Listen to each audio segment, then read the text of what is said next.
আচ্ছা ভাবেন তো একজন লেখক যার লেখা কেউ ছাপাতে চায় না, আবার ছাপালেও সেটা কেউ পড়ে না।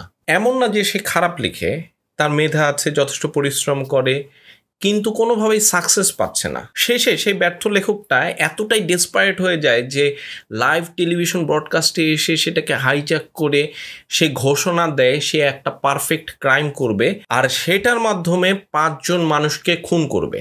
শুনতে কেমন গা ছমছম করছে, তাই না? ঠিক এই হুকটা নিয়ে নেটফ্লিক্সে চলে এসছে তামিল সিনেমা আরিয়ান।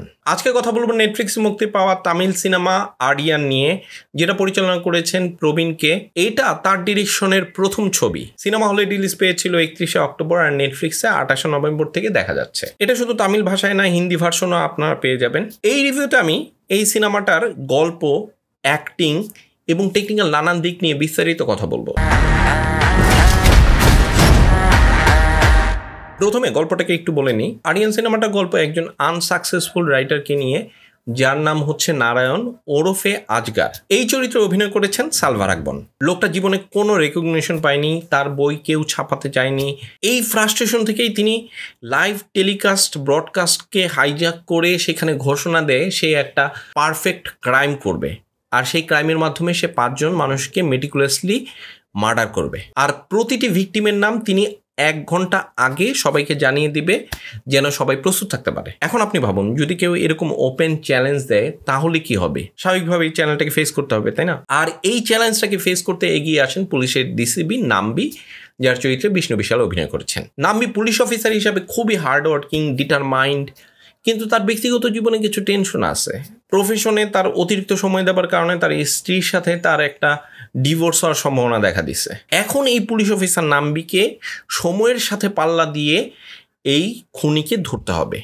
খুনিকে ধরতে না পারলেও এই খুনটাকে কোনোভাবে থামাতে হবে, আর তার আগে আজগরের দেয়া যে ক্লুগুলো আছে সেইটাকে ডিকোড করতে হবে। আর এই যে ক্যাট অ্যান্ড মাউস পারস্যুট, এই যে টেনশন, এই যে মাইন্ড গেম, এইটাই ছিল সিনেমাটার মূল ভিত্তি। আরিয়ান সিনেমাটার যে গল্পের প্লট, সেটা নিয়ে একটু কন্ট্রোভার্সি আছে।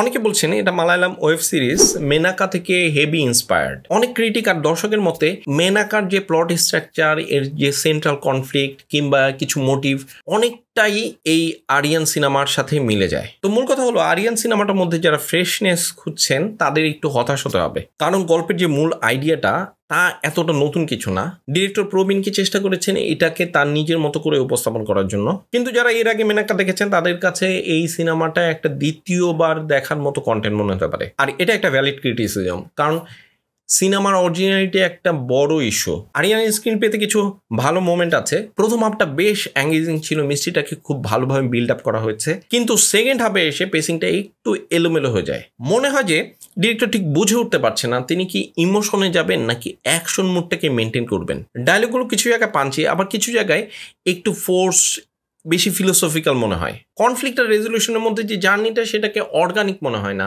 মনে হয় কিছুটা প্রেডিক্টেবল। আরিয়ান সিনেমাটা বলতে চেয়েছে ফ্রাস্ট্রেটেড আর্টিস্ট কিংবা রেকগনিশন না পাওয়া মানুষের ডেসপারেশন নিয়ে, আর এইটা সমাজের একটা বড় ইস্যু। কিন্তু সিনেমাটা এই থিমটাকে খুব ভালোভাবে এক্সপ্লোর করতে পারেনি, বরঞ্চ একটা সিরিয়াল কিলার থ্রিলারের মধ্যে আটকে পড়েছে। আবার যদি একটা সিরিয়াল কিলারের সাইকি, তার মানসিক অবস্থা, সিরিয়াল কিলিংয়ের রিজনিং, এগুলো নিয়ে একটা ডিপার এক্সপ্লোরেশন থাকতো, তাহলেও হয়তো সিনেমাটা আরও বেশি ইম্প্যাক্টফুল হতে পারতো। এই ধরনের সিরিয়াল কিলিংয়ের গল্প আমরা অনেক দেখেছি। হলিউডে ডেভিড ফিঞ্চারের 7 কিংবা জোডিয়াক এর মতো ক্লাসিকও আছে। আবার বলিউডের কথা যদি ধরি তাহলে রাজচাসান একটা বেঞ্চমার্ক হয়ে আছে। ইন্টারেস্টিংলি বিষ্ণু বিশালও কিন্তু রাজচাসানের মেন কাস্টিংয়ে ছিল, আর এই কারণে প্রথমে কম্পারিজনটা আসবে রাজচাসানের সাথে। তো রাজচাসানের সাথে যদি তুলনা করি তাহলে আরিয়ান সিনেমাটা story telling, suspense build up এবং ডেপথ সেই জায়গায় অনেক পিছিয়ে থাকবে। অভিনয়ের কথা যদি বলি তাহলে ডিসিপি নাম্বি চরিত্রে যে বিষ্ণু বিশালের অভিনয়, সেটা অনেক ভালো ছিল। নাম্বি চরিত্রটাকে খুব ভালো মতো বুঝেই সে এখানে অভিনয় করেছে। একজন ওভারওয়ার্ক, প্রেশার্ড পুলিশ অফিসার, যা পার্সোনাল লাইফটা অনেক বেশি স্ক্যাটার্ড, এই দিকগুলো খুব ভালোভাবে ফুটে ওঠে। তবে কিছু জায়গায় মনে হয়েছে তিনি আরেকটু বেশি ইন্টেন্স হতে পারতেন। আবার অন্যদিকে সালভা রাঘবনকে অ্যান্টাগনিস্ট চরিত্রে অসাধারণ লেগেছে। তার যে screen presence, body language, dialogue delivery সবকিছু একটু ক্রিপি লাগলেও আপনি তাকে ইগনোর করতে পারবেন না।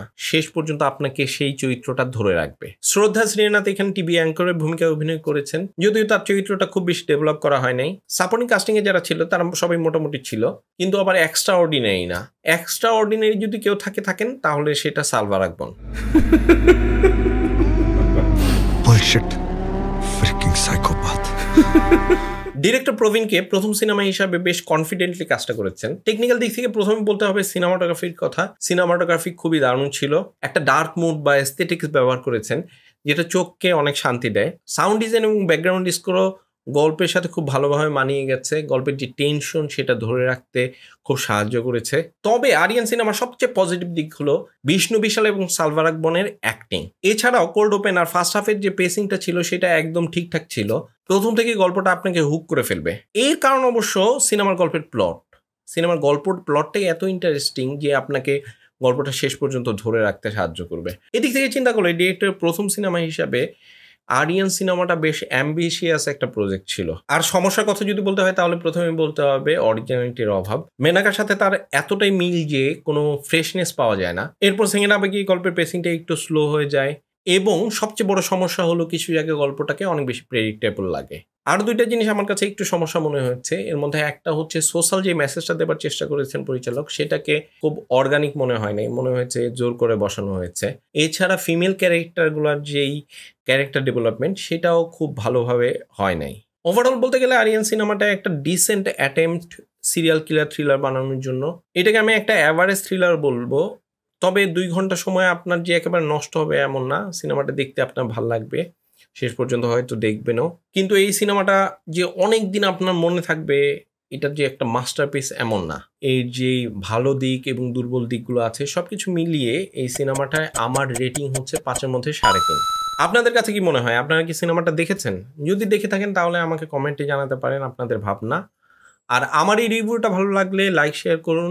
এই ধরনের আরও রিভিউ দেখতে চ্যানেলটাকে সাবস্ক্রাইব করতে পারেন। দেখা হবে পরের রিভিউতে। ততক্ষণ পর্যন্ত ভালো থাকুন, সুস্থ থাকুন, সিনেমার সঙ্গে থাকুন।